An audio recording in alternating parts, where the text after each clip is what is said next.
ഈ ഒരു പ്രസ്താവനയിലൂടെ ഇവിടെ ലക്ഷ്യം വെക്കുന്ന ആരെയാണ്? ഇവിടെ കഴിഞ്ഞ കുറേയേറെ ദിവസങ്ങളായി നിരന്തരമായ മാധ്യമ പ്രസ്താവനകളിലൂടെ ഒരു ഇസ്ലാമോഫോബിയ പടർത്താൻ വേണ്ടി CPM ശ്രമിച്ചുകൊണ്ടിരിക്കുകയാണ്. പലപ്പോഴും സംഘപരിവാറാണ് അത് പറയേണ്ടിരുന്നത്, അല്ലെങ്കിൽ പറയുമെന്ന് നമ്മളൊക്കെ പ്രതീക്ഷിക്കുന്നതെങ്കിൽ അവർ പോലും പറയുന്നതിനേക്കാൾ കൂടിയ തരത്തിൽ ഇന്ന് CPM അത് പ്രചരിപ്പിച്ചുകൊണ്ടിരിക്കുന്നു. അപ്പോൾ AK ബാലന്റെ പ്രസ്താവന അതങ്ങനെ ബാലന് തോന്നിയ ഒരു വിവരക്കേടല്ല, അത് പിണറായി വിജയന്റെ തലയിൽ ഉദിക്കുന്ന ഈ സംസ്ഥാനത്തെ രാഷ്ട്രീയമായി മാത്രമല്ല മതപരമായി ഭിന്നിപ്പിക്കാൻ ശ്രമിക്കുന്ന ഒരു വിഷപ്രയോഗമാണ്. ആ പ്രസ്താവന തിരുത്താൻ CPM എന്ന് പറയുന്ന രാഷ്ട്രീയ പാർട്ടി തയ്യാറാകണം. ഇവിടെ അരിവാൾ ചുറ്റിക നക്ഷത്രത്തിന് വോട്ട് ചെയ്താൽ RSS കേരളം ഭരിക്കുമെന്നുള്ളതാണ് കഴിഞ്ഞ ഈ കാലഘട്ടങ്ങളിൽ നമ്മൾ മനസ്സിലാക്കിക്കൊണ്ടിരിക്കുന്നത്. AK ബാലന്റെ നാവിൽ നിന്ന് വന്ന പ്രസ്താവന അത് പിണറായി വിജയന്റെ മനസ്സിലെ വിഷമായിട്ടാണ് പുറത്തു വരുന്നത്.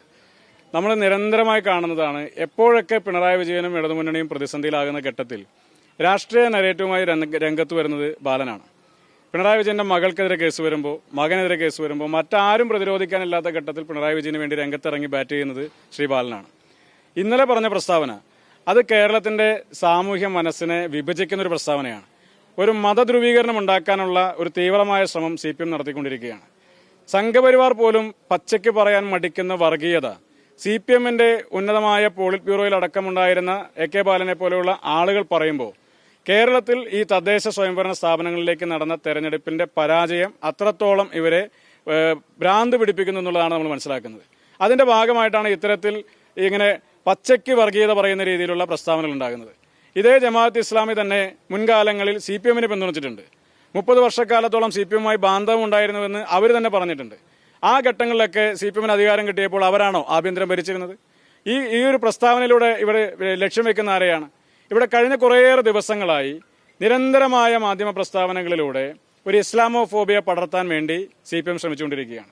പലപ്പോഴും സംഘപരിവാറാണ് അത് പറയേണ്ടിരുന്നത്, അല്ലെങ്കിൽ പറയുമെന്ന് നമ്മളൊക്കെ പ്രതീക്ഷിക്കുന്നതെങ്കിൽ അവർ പോലും പറയുന്നതിനേക്കാൾ കൂടിയ തരത്തിൽ ഇന്ന് CPM അത് പ്രചരിപ്പിച്ചുകൊണ്ടിരിക്കുന്നു. അപ്പോൾ AK ബാലന്റെ പ്രസ്താവന അതങ്ങനെ ബാലന് തോന്നിയ ഒരു വിവരക്കേടല്ല, അത് പിണറായി വിജയന്റെ തലയിൽ ഉദിക്കുന്ന ഈ സംസ്ഥാനത്തെ രാഷ്ട്രീയമായി മാത്രമല്ല മതപരമായി ഭിന്നിപ്പിക്കാൻ ശ്രമിക്കുന്ന ഒരു വിഷപ്രയോഗമാണ്.